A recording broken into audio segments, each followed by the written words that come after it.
Hello student आज की class में हम कॉम्बिनेशन ऑफ सेल्स डिस्कस करेंगे। पहले सीरीज कॉम्बिनेशन और फिर parallel combination of sales.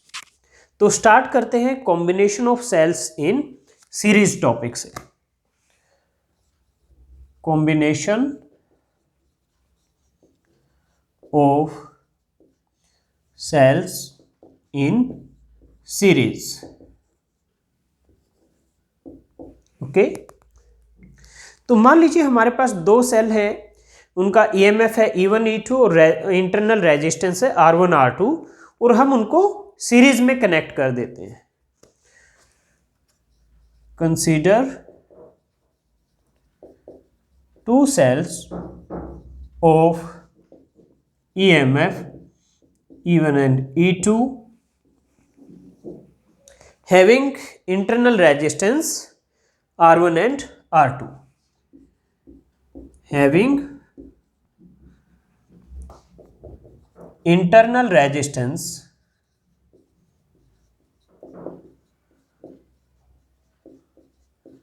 R1 and R2 respectively। Okay, तो ये है आपका फर्स्ट सेल। ओके, इसका ईएमएफ है E1, इंटरनल रेजिस्टेंस R1। ये है सेकंड सेल E2 R2। तो ये आपका सेकंड सेल है, first cell second cell. Series में है, करंट सेम फ्लो करेगा। मान लीजिए I करंट फ्लो करेगा। Let I is current flowing in the circuit। Okay, मैं इन पॉइंट्स को कुछ नाम दे देता हूं। मान लीजिए यहां पर ये पॉइंट A है, यहां पर ये पॉइंट B है, यहां पर ये पॉइंट C है। ओके, तो A और B के बीच में जो पोटेंशियल डिफरेंस होगा हम वो उसको क्या कहेंगे? Terminal potential difference of first cell. और बी और सी के बीच में जो पोटेंशियल डिफरेंस होगा उसको क्या कहेंगे? Terminal potential difference of second cell. तो जो आपका VAB है, VA माइनस VB, ये क्या है? Terminal potential difference of first cell. तो वो होगा E1 माइनस IR1। लेट ये इक्वेशन 1 है। और इसी तरह से VBC which will be VB minus VC, ये क्या होगा? E2 minus IR2। ओके, तो ये हो गया आपका terminal potential difference. First cell का ये हो गया, सेकंड सेल का ये हो गया। मैं दोनों इक्वेशन को ऐड कर देता हूं, 1 + 2। तो क्या आएगा? VA minus VB plus VB minus VC equal to E1 minus IR1 plus E2 minus IR2 plus VB minus VB कैंसल, तो VA minus VC is E1 plus E2 minus I into R1 plus R2। E1 E2 को एक साथ लिख दिया मैंने और इन दोनों टर्म में I कॉमन ले लिया, तो ये बच गया R1 प्लस R2। अब ये VAC क्या है? टोटल कॉम्बिनेशन का terminal potential difference. VAC, VA minus VC को आप क्या लिख सकते हो? VAC। A और C क्या है? जो टोटल कॉम्बिनेशन है रजिस्टर का, उनके टर्मिनल पॉइंट। तो ये total terminal potential difference VAC किसके इक्वल होना चाहिए? ये होगा आपका equivalent EMF minus I into equivalent internal resistance, ये इसके इक्वल होगा। E epsilon equivalent minus I into R equivalent. तो यानी यहां से आपका जो इक्विवेलेंट EMF है वो क्या आया? E1 प्लस E2 और I इंटू R इक्विवेलेंट क्या आया? R1 plus R2। और सीरीज में हम ये एक्सपेक्ट भी करते हैं कि रेजिस्टेंसेज तो सिंपली ऐड होंगी, तो R1 प्लस R2 ही आना चाहिए। Okay, so epsilon equivalent is E1 plus E2 and R equivalent is R1 plus R2। तो ये इक्विवेलेंट ईएमएफ आएगी, ये इक्विवेलेंट इंटरनल रेजिस्टेंस आएगी। यहां लिख देंगे but VAC is epsilon equivalent minus I into R equivalent. Okay, तो ये सिर्फ 2 सेल्स के केस में। अगर n सेल्स हैं तो 4n सेल्स, मान लीजिए ये फर्स्ट है, ये सेकंड है, ये थर्ड है, और इस तरह से up to n, E1 R1 E2 R2 E3 R3 E4 R4, sorry not 4 but n, En Rn। Okay, तो ये सभी सेल सेम पोलैरिटी में, positive negative positive negative positive negative, इस तरह से। तो इसलिए जो एप्सिलॉन इक्विवेलेंट है वो आपका सिंपली क्या होगा, इन सभी का सिंपली सम हो जाएगा, एंड आपका आर इक्विवेलेंट भी क्या होगा, सिंपली सम हो जाएगा। ओके स्टूडेंट, ये तो केस है जब आपने सारे के सारे सेल सेम पोलैरिटी से लगाए हैं, यानी positive negative positive negative positive negative. अब आप कहते हो सर मैं ना कोई एक सेल 2 सेल की पोलैरिटी रिवर्स करना चाहता हूं। फॉर एग्जांपल मान लीजिए हम सेकंड सेल की पोलैरिटी रिवर्स कर दें, तो इक्विवेलेंट ईएमएफ क्या होगा, if we reverse polarity of any cell, मान लीजिए लेट ऑफ सेकंड, हम मान लेते हैं कि सेकंड सेल की हम पोलैरिटी रिवर्स करेंगे, तो ये कैसे ड्रॉ करेंगे हम फिर से,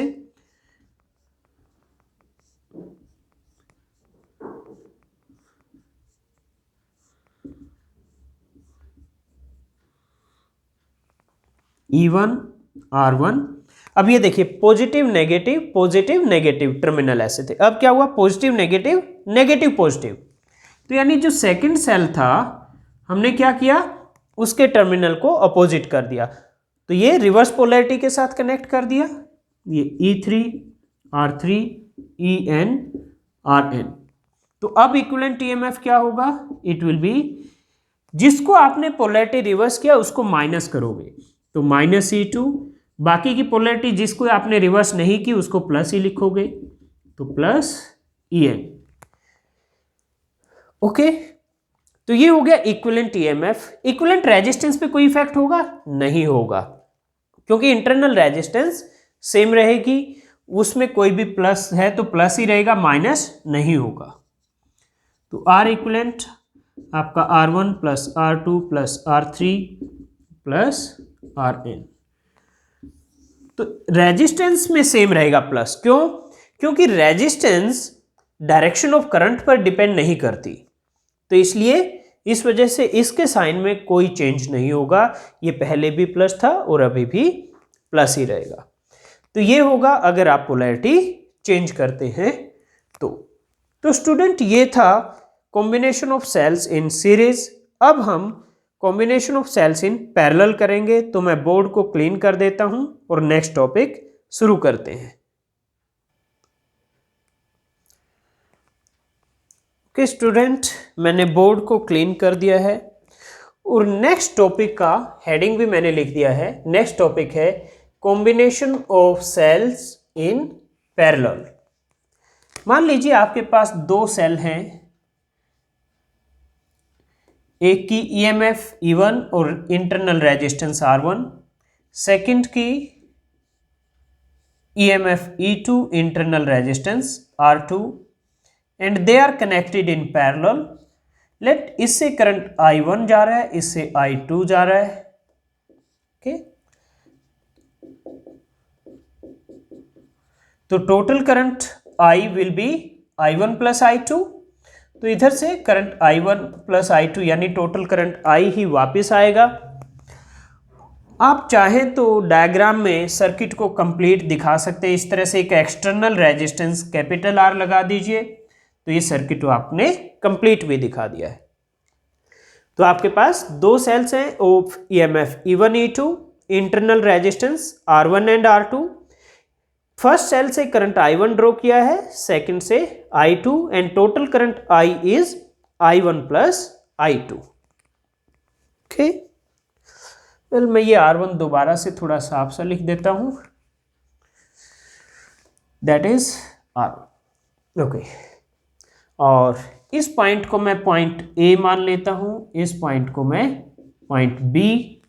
तो जो आपका VAB है फर्स्ट सेल के according, VAB which is VA minus VB, तो इस पहले वाले सेल के अकॉर्डिंग क्या होगा, E1 माइनस I1 R1, और दूसरे वाले सेल के अकॉर्डिंग VAB क्या होना चाहिए, वो होगा आपका E2 minus I2 R2। Okay, दोनों को मैंने सेम VAB लिखा है, क्यों, क्योंकि पैरेलल में पोटेंशियल डिफरेंस सेम होता है हमेशा। ओके, अब इक्वेशन 1 से मैं I1 की वैल्यू निकालता हूं अगर, तो ये आएगा आपके पास क्या है equation 1, VAB equal to E1 minus I1 R1। ये आपकी इक्वेशन 1 है, VAB equal to E1 minus I1 R1। तो यहां से I1 क्या आया, E1 minus VAB by R1, और इक्वेशन 2 से आपका I2 क्या आया, ये आ गया E2 minus VAB by R2। तो I1 I2 की आपके पास वैल्यूज आ गई है। अब हम क्या करेंगे, जो I1 प्लस I2 है उसको I के इक्वल रख देंगे, यानी टोटल करंट के इक्वल रख देंगे। ओके, तो we have I equal to I1 plus I2। I1 I2 की वैल्यूज रख दो, E1 minus VAB by R1 plus E2 minus VAB by R2। तो ये हो गया आपका I equal to E1 by R1 plus E2 by R2 minus VAB मैंने common ले लिया, तो 1 by R1 plus 1 by R2, E1 by R1 plus E2 by R2 minus VAB by R1 minus VAB by R2। Okay, इस तरह से मैंने इसको लिख दिया। तो ये क्या हो जाएगा, R1 R2 एलसीएम ले लो, तो ये हो गया E1 R2 plus E2 R1 और माइनस VAB इंटू, इसमें भी आपका R1 R2 एलसीएम आएगा, तो R2 प्लस R1, ये आ गया। अब ये टर्म मैं इधर ले आता हूं और I को उस तरफ ले जाता हूं, तो ये इधर आके प्लस हो जाएगी, तो VAB into R1 plus R2 by R1 R2। मैंने क्या किया, R2 प्लस R1 को R1 प्लस R2 लिख दिया, आप लिख सकते हो ऐसे A plus B equal to B plus A।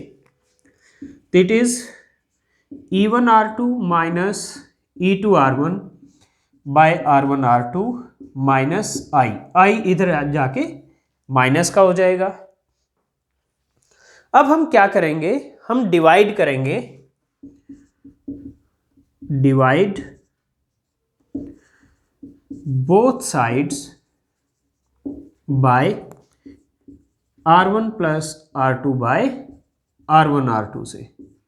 Okay, तो ये क्या आ जाएगा, इधर तो सिर्फ VAB रह जाएगा, इससे ये टर्म डिवाइड करके 1 आएगा, तो VAB रह गया सिर्फ। इधर क्या होगा, सॉरी ये प्लस है, यहाँ माइनस नहीं है, तो E1 R2 plus E2 R1 bye, आप जब इस टर्म से डिवाइड करोगे तो R1 R2 कैंसिल आउट हो जाएगा, यहाँ बचेगा R1 plus R2 minus I into divide by this term, तो divide by R1 plus R2, और ये जो R1 R2 होगा वो ऊपर चला जाएगा। तो ये आपके पास इक्वेशन आ गई। मैं इसको इक्वेशन नंबर 3 लिख देता हूं। ओके, अब हम इसको कंपेयर करेंगे, compare with VAB equal to E equivalent minus I into R equivalent. VAB equal to E equivalent minus I into R equivalent. तो ई इक्विवेलेंट ये आ गया आपका, और आर इक्विवेलेंट ये जो ब्रैकेट में टर्म है ये हो गया। तो यहाँ से E equivalent is E1R2 plus E2R1 by R1 plus R2। Let this is equation number 4 and R equivalent is R1R2 by R1 plus R2। Let this is equation number 5। तो ये है आपकी इक्वेशन नंबर 5। ओके, तो आपके पास ई equivalent आ गया और are equivalent आ गया। Okay, but student ये जो फॉर्मूला आया है ई इक्विवेलेंट के लिए, दो सेल हैं सिर्फ E1 E2 और R1 R2 वैल्यूज के साथ। अगर दो से ज़्यादा हों, 4-5 सेल हों एक साथ, तो ये फॉर्मूला और कॉम्प्लिकेट हो जाएगा। तो इसलिए हमें क्या करना है, हमें कोई एक जनरल सा फॉर्मूला डिराइव करना है इक्विवेलेंट ईएमएफ कैलकुलेट करने के लिए।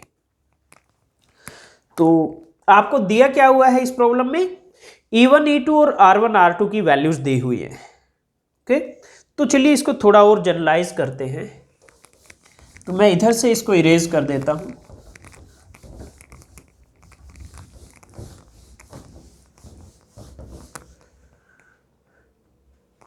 तो अब मैं क्या करता हूं, मैं ई इक्विवेलेंट को आर इक्विवेलेंट से डिवाइड कर देता हूं, और जो ये आर इक्विवेलेंट है इसको भी हम थोड़ा सा रीअरेंज करते हैं। फ्रॉम इक्वेशन नंबर 5 ये है आपका आर इक्विवेलेंट।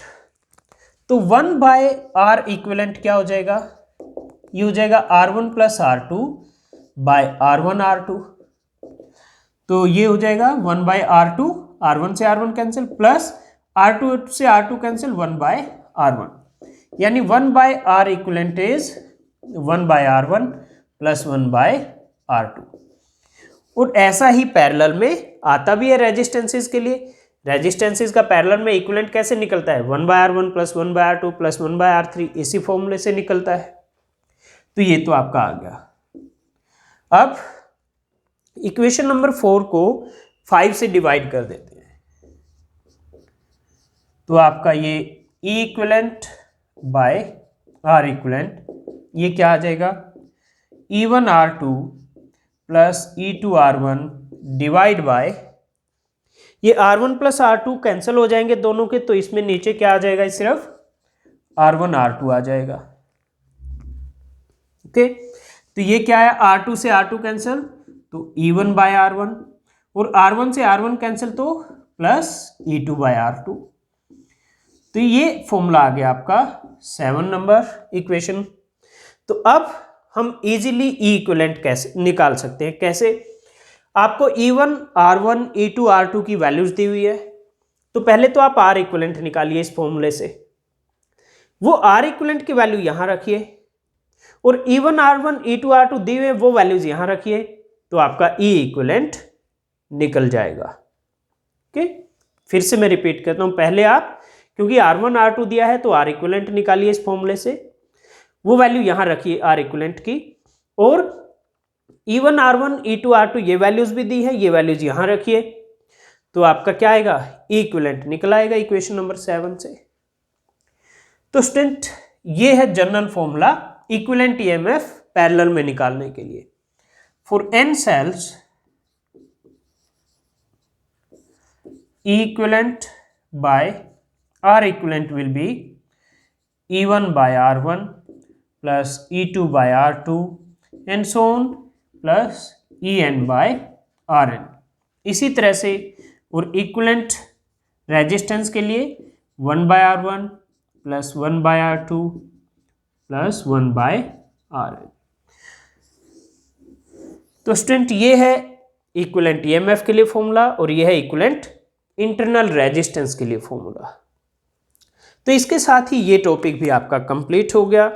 अब हम नेक्स्ट करेंगे कि सीरीज कॉम्बिनेशन में या पैरेलल कॉम्बिनेशन में मैक्सिमम करंट हम कैसे ड्रॉ कर सकते हैं सर्किट से। जो कॉम्बिनेशन ऑफ सेल्स है, मान लीजिए सीरीज कॉम्बिनेशन है, तो सीरीज कॉम्बिनेशन से हम मैक्सिमम करंट कैसे ड्रॉ कर सकते हैं, और उसके बाद ऐसे ही डिस्कस करेंगे कि हम पैरेलल कॉम्बिनेशन ऑफ सेल्स में मैक्सिमम करंट कैसे ड्रॉ कर सकते हैं। तो मैं बोर्ड को क्लीन कर देता हूं और फिर नेक्स्ट टॉपिक शुरू करते हैं।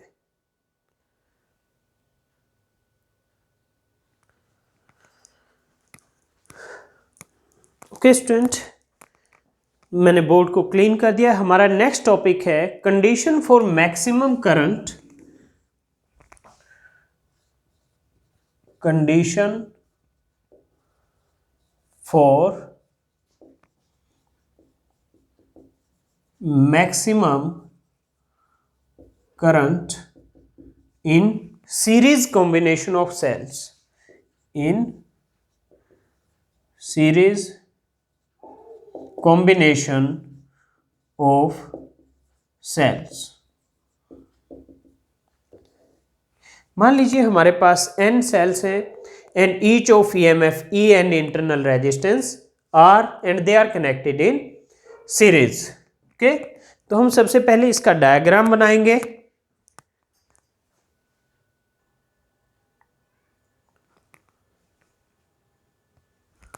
ओके, तो ये फर्स्ट सेल है, ये सेकंड सेल है, इसी तरह से ये nth सेल है, ER, ये फर्स्ट सेल है, ये सेकंड सेल है, ये nth सेल है। ओके, तो late n cells each of EMF E and internal resistance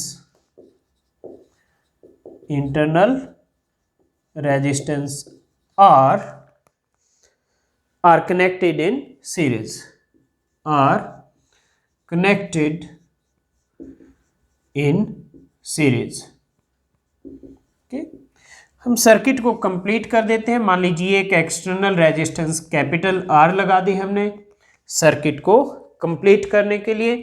सभी सीरीज में है तो करंट सेम फ्लो करेगा सभी में। तो मान लीजिए I करंट फ्लो कर रहा है। ओके, हमने सभी सेल्स की EMF और इंटरनल रेजिस्टेंस सेम लिया है। सभी की EMF E, internal resistance R, वो इसलिए लिया है सो दैट आपका जो डेरिवेशन है वो बहुत ज़्यादा कॉम्प्लिकेटेड ना हो। अगर हम ये वैल्यू सभी अलग अलग लेंगे तो उससे आपका जो डेरिवेशन है वो काफ़ी कॉम्प्लिकेटेड हो जाएगा। तो एग्जाम में भी अगर ये डेरिवेशन आता है आप सभी की वैल्यू ये सेम लेकर कर सकते हो, ऐसे ही जैसे मैं आपको करवा रहा हूँ। ओके, वेल, तो इस केस में सीरीज कॉम्बिनेशन है तो इक्विवेलेंट EMF क्या होगा? इक्विवेलेंट EMF क्या होगा? सभी की EMF E है तो E प्लस E कब तक? n टाइम्स, राइट, क्योंकि there are total n cells, तो ये हो गया NE। और इक्विवेलेंट इंटरनल रेजिस्टेंस क्या हो जाएगा? R plus R and so on, कब तक? n सेल्स के लिए, यानी n टाइम्स, तो ये क्या हो जाएगा? NR। ओके, तो सर्किट, ये कैपिटल R क्या है? एक्सटर्नल रेजिस्टेंस है, तो R इक्विवेलेंट क्या हो जाएगा सर्किट का? R प्लस NR, क्योंकि ये सभी रेजिस्टेंसेस क्या है? सीरीज में है, तो ये R इक्विवेलेंट हो गया R प्लस NR। तो current in the circuit I, current in the circuit I, it is E equivalent by R equivalent. E equivalent की वैल्यू है NE और R इक्विवेलेंट की R प्लस NR। ओके, तो ये current आ गया। अब हमें चेक करना है कि ये करंट मैक्सिमम कब होगा। तो पहले हम केस लेते हैं, मान लीजिए जो एक्सटर्नल रेजिस्टेंस है it is very large as compare to total internal resistance, means capital R is much larger than NR। तो फिर क्या होगा? R plus NR it will be approximately equal to R। तो यहां से इक्वेशन से I क्या हो जाएगा? NE divide by R। Okay, तो it is N into E by R। E by R क्या होगा? Current due to one cell, और ये N से मल्टीप्लाई हो गया, तो यानी टोटल करंट क्या है? N times current due to one cell, N times of current due to one cell. तो यानी एक सेल से जितना करंट मिलेगा उसका n टाइम। सेकंड केस लेते हैं, अगर external resistance is very small as compare to total internal resistance NR, फिर आपका जो AR प्लस NR है वो अप्रोक्सीमेटली NR के इक्वल हो जाएगा। तो अब मैं फिर से इक्वेशन लिखता हूं करंट की, तो ये क्या होगा, NE by R plus NR को मैं क्या लिखूंगा, N into small r, N से N कैंसिल तो E बाय R। ये क्या हुआ, ये हुआ current due to one cell, current due to one cell. तो स्टूडेंट करंट किस में ज्यादा मिल रहा है, इसमें, क्योंकि इसमें n टाइम्स मिल रहा है current due to one cell का। ओके, तो यानी करंट मैक्सिमम कब होगा, जब आपकी external resistance is very large as compare to total internal resistance of cells. तो हम यहां लिखेंगे when external resistance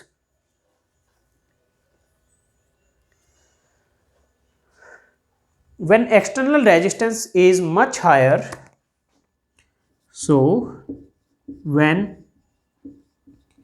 external resistance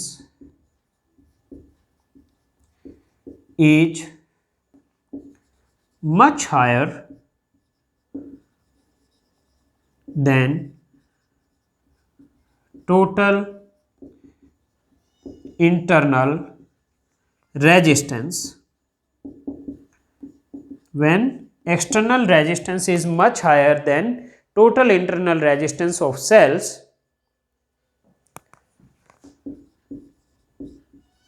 then cells will be joined,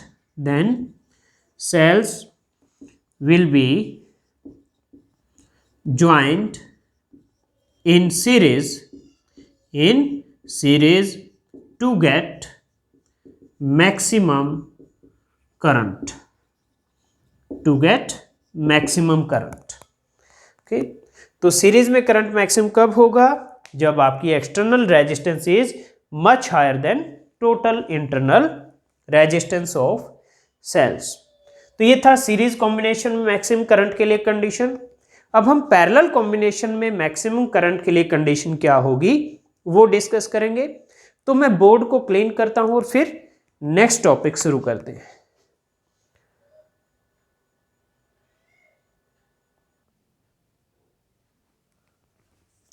okay student, मैंने बोर्ड को क्लीन कर दिया है।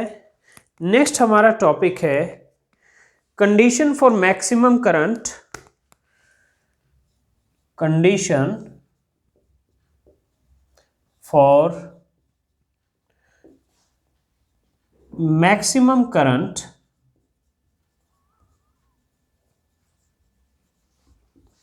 From parallel combination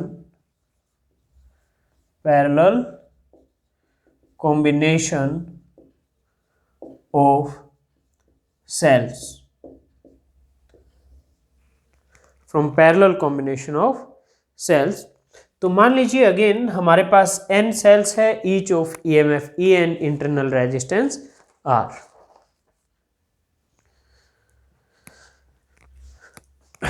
okay, let n cells each of internal resistance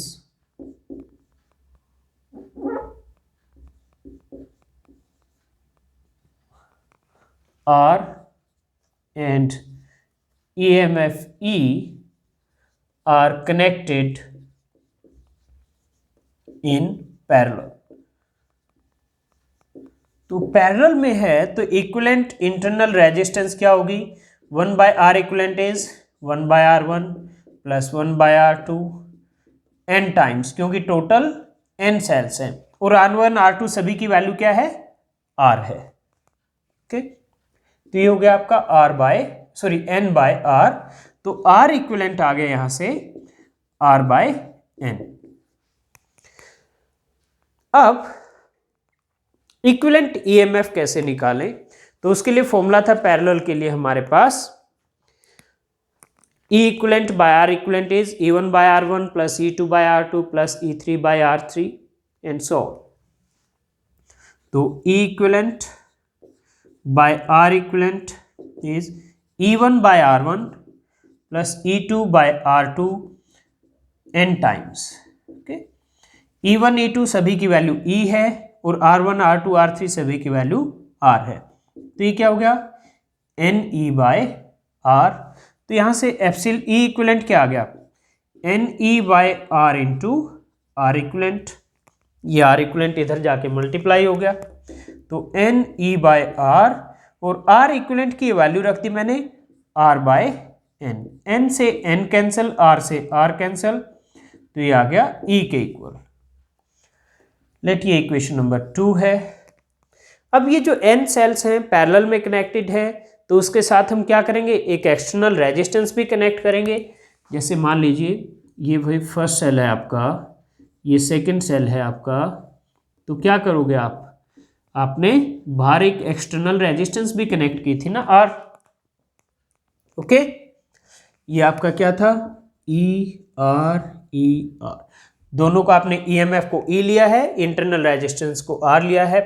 तो इसी तरह से टोटल n सेल्स होंगे, ये फर्स्ट है, ये सेकंड है, ये क्या है, ये nth सेल है। ओके, इसका भी EMF E और इंटरनल रेजिस्टेंस R होगा।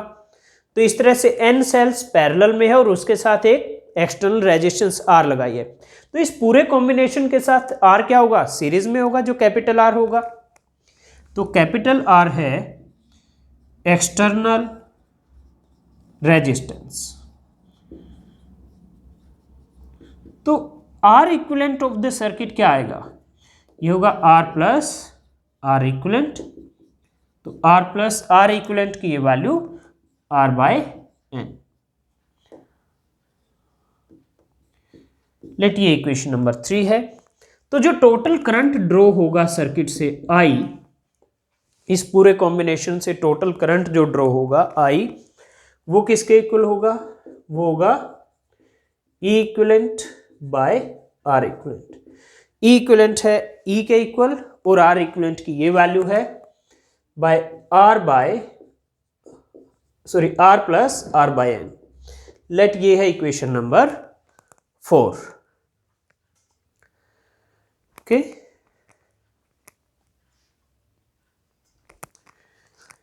अब हम चेक करेंगे condition for maximum and minimum current.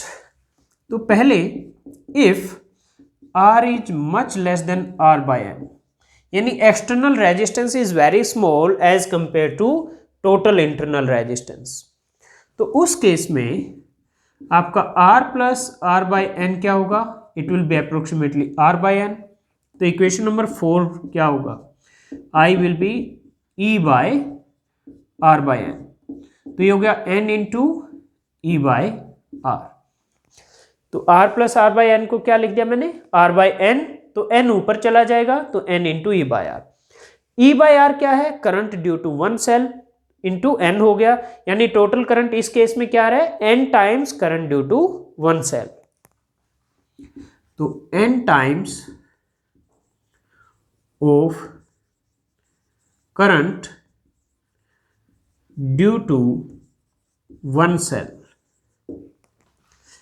Second case, if R is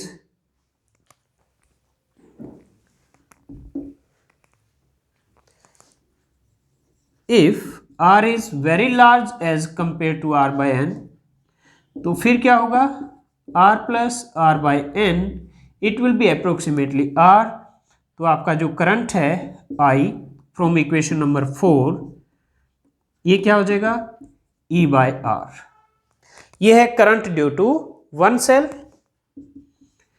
current due to one cell. तो मैक्सिमम करंट कब मिल रहा है, इस केस में मिल रहा है, क्योंकि इसमें n टाइम्स आ रहा है।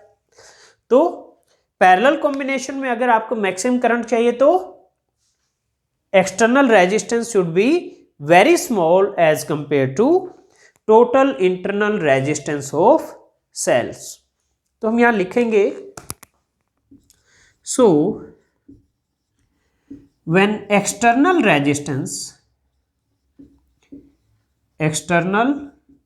Resistance is much smaller than total internal resistance of cells. So when external resistance is much smaller than total internal resistance of cells, then cells should be joined in parallel to get maximum current. Then cells should be joined in parallel to get maximum current, to get maximum current. तो student ये था आपका condition for maximum current in parallel combination of cells, और ये topic भी आपका complete हो गया। स्टूडेंट हमारा नेक्स्ट टॉपिक है मिक्स्ड ग्रुपिंग ऑफ सेल्स। तो मैं पहले बोर्ड को क्लीन करता हूं और फिर नेक्स्ट टॉपिक शुरू करते हैं। ओके स्टूडेंट, तो मैंने बोर्ड को क्लीन कर दिया है और हमारा नेक्स्ट टॉपिक है mixed grouping of cells. Means इसमें सीरीज में और पैरेलल में दोनों कॉम्बिनेशन हम एक साथ यूज करेंगे। तो let there are m rows, लेट there are m rows and each row has n cells and each row has n cells in series. Okay, each cell has EMF E and internal resistance R.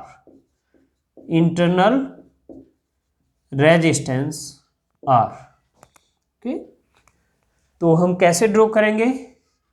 ये first cell है, ये second cell है, और इस तरह से ये nth cell है। ये फर्स्ट रो है आपकी।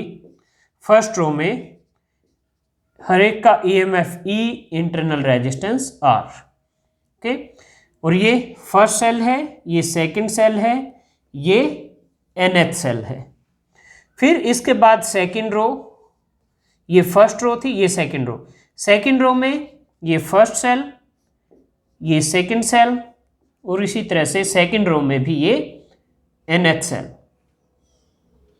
तो E R, EMF E, internal resistance R सभी का।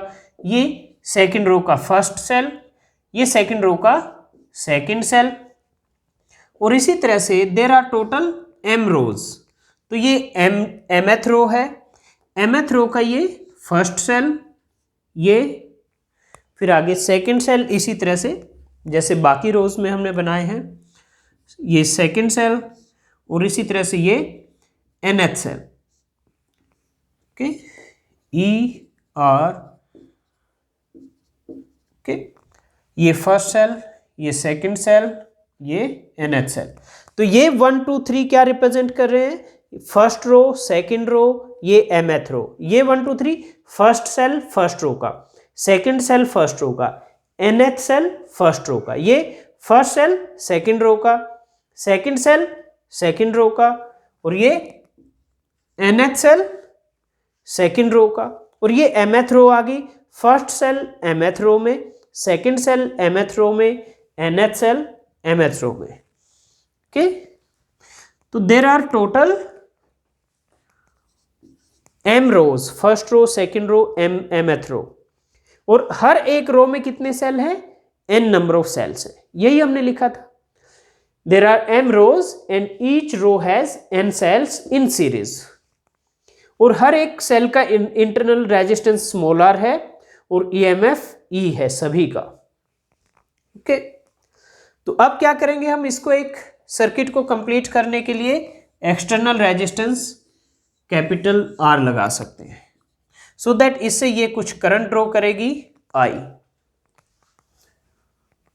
ओके, I करंट ड्रॉ करेगा ये रेजिस्टेंस R इस पूरे कॉम्बिनेशन से। तो इसमें ये जो n सेल्स हैं सीरीज में है, तो हर एक रो की इक्विवेलेंट EMF क्या होगी, E plus E up to n time, तो NE, और हर एक रो की इंटरनल रेजिस्टेंस क्या होगी, equivalent R plus R n times वो भी, तो NR, जैसे हमने इससे अभी जस्ट पहले पैरेलल में किया था। तुम यहां लिखेंगे each row has equivalent EMF NE and equivalent internal resistance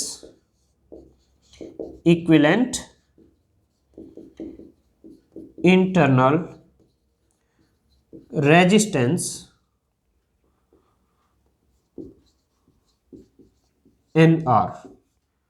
okay, तो यानी इस सर्किट को मैं कैसे रिप्लेस कर सकता हूं, जो फर्स्ट रो है, फर्स्ट रो को मैं इस तरह से इक्विवेलेंट EMF NE और इक्विवेलेंट इंटरनल रेजिस्टेंस NR इससे रिप्लेस कर सकता हूं। फिर ये जो सेकंड रो है इसको भी इसी तरह से NE NR, ये फर्स्ट रो, ये सेकंड रो, और इसी तरह से फिर जो आपकी mth रो है उसको भी मैं एक single cell of EMF NE and internal resistance NR से रिप्लेस कर सकता हूं, और देन इसके साथ ये external resistance capital R connected है, करंट I ड्रॉ हुआ है। ओके, तो अब इस कॉम्बिनेशन का टोटल इक्विवेलेंट इंटरनल रेजिस्टेंस कैसे निकलेगा, पैरेलल में ऐसे निकलता है। इस सेल का क्या है NR, सेकंड सेल का भी क्या है NR, कितने टाइम M टाइम्स, है ना, फर्स्ट रो का टोटल NR, सेकंड रो का टोटल NR, और टोटल कितनी रो है M है, तो ये क्या हो जाएगा M बाय NR। तो यहां से आपका R इक्विवेलेंट आ गया NR बाय M। चलिए, कम से कम आपका इंटरनल रेजिस्टेंस तो इक्विवेलेंट निकल गया। अब निकालेंगे इक्विवेलेंट EMF। तो इक्विवेलेंट EMF के लिए पैरेलल में जो आप फॉर्मूला यूज करते हो वही यूज कीजिए। तो equivalent by R equivalent is equal to E1 NE R1 NR, first row का equivalent EMF by first row का इक्विवेलेंट रेजिस्टेंस, और ये क्या है, इस पूरे कॉम्बिनेशन का इक्विवेलेंट EMF, और ये क्या है, ये है आपका इस पूरे कॉम्बिनेशन का equivalent internal resistance. Okay, let us do one thing, क्योंकि हमने इसको R इक्विवेलेंट को सिंगल रो के लिए लिख दिया है, नहीं सॉरी, ठीक है ये, हाँ, ये हमने टोटल जितने भी आपका कॉम्बिनेशन है उसका इंटरनल रेजिस्टेंस इक्विवेलेंट निकाल लिया। ये वैल्यू अब हम आगे यहां पर यूज भी करेंगे। ओके, तो ये फर्स्ट रो का इक्विवेलेंट EMF इक्विवेलेंट रेजिस्टेंस, फिर सेकंड रो के लिए NE बाय NR, और इसी तरह से mth रो के लिए भी, तो यानी कितना है M टाइम, ये E1 by R1 of first row, ये क्या है E2 by R2 of second row, और इसी तरह से टोटल कितनी रो है M रो है। तो E equivalent by R equivalent is E1 by R1, E1 R1 plus E2 by R2, E2 R2, और टोटल कितनी है M रो है, M बार आपने ये का एडिशन करना है। तो N से N कैंसिल होता जाएगा, तो ये क्या आ जाएगा ME by R, E by R, E by R, M time, तो ME बाय R। तो यहां से E इक्विवेलेंट निकाल लो, ये आ गया ME बाय R इंटू ये R इक्विवेलेंट इधर मल्टीप्लाई हो जाएगा जाके, यहां से इधर मल्टीप्लाई हो जाएगा, और ये इसकी वैल्यू रख दो ये वाली, तो ये ME/R इंटू R इक्वलेंट की वैल्यू है NR/M, तो M से M कैंसिल, R से R, ये आ गया N into E, NE। Let ये इक्वेशन नंबर 2 है। तो इक्विवेलेंट रेजिस्टेंस आ गई इंटरनल के और इक्विवेलेंट EMF आ गया, और ये जो कैपिटल R है ये क्या है, इस पूरे के साथ सीरीज में है।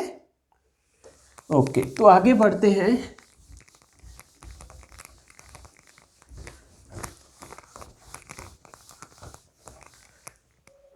तो सिस्टम की टोटल इक्विवेलेंट रेजिस्टेंस क्या आ जाएगी, ये R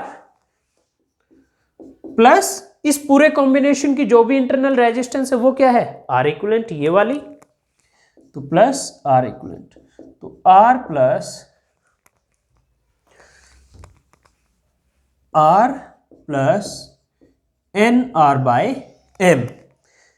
तो current I it is E equivalent by R equivalent. E equivalent की वैल्यू ये है NE, और R इक्विवेलेंट की ये वैल्यू है R प्लस NR/M। तो NE divide bye M common, इसमें एलसीएम ले लो, M एलसीएम आ गया तो ये हो गया MR प्लस NR, ये M ऊपर मल्टीप्लाई हो जाएगा तो MNE divide by MR plus NR। Let ये है इक्वेशन नंबर 3। ये क्या है आपकी, ये है इक्वेशन नंबर 3। तो मैंने इसको इक्वेशन नंबर 3 लिख दिया। अब ये करंट मैक्सिमम कब होगा, ये करंट मैक्सिमम होगा अगर ये डिनोमिनेटर मिनिमम हो जाए। ओके, तो I will B maximum, I will be maximum if MR plus NR is minimum. Okay, if MR plus NR is minimum.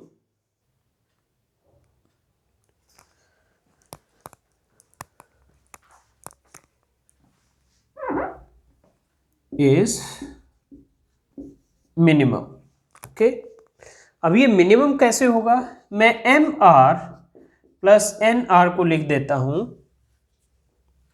Under root MR का square plus under root NR का square, और इसको मैं लिख सकता हूं under root MR minus under root NR का square के plus 2 under root MR under root NR। मैं इसको इस तरह से लिख देता हूं। तो अब ये मिनिमम कब होगा, जब ये टर्म स्क्वायर वाली 0 हो जाए। तो MR plus NR will be minimum if under root MR minus under root NR equal to 0 और MR equal to NR। Okay, तो यहां से आ गया आपका R equal to NR/M, R equal to NR/M। Okay, और NR/M क्या है आपका, R इक्विवेलेंट। ओके, तो यानी करंट मैक्सिमम कब होगा, when external resistance is equal to equivalent internal resistance. So this is the condition for maximum current in this grouped combination और mixed grouping of cells. तो student ये कुछ derivation से थे आपके related to combination of cells in series and parallel. ये आपके board के पॉइंट ऑफ व्यू से भी और आपके एंट्रेंस के पॉइंट ऑफ व्यू से भी बहुत इंपॉर्टेंट है ये टॉपिक, तो आप अच्छे से प्रैक्टिस कीजिए। नेक्स्ट क्लास में हम सीरीज और पैरेलल कॉम्बिनेशन ऑफ सेल्स से रिलेटेड कुछ न्यूमेरिकल करेंगे। तो नेक्स्ट क्लास में आपसे मिलते हैं।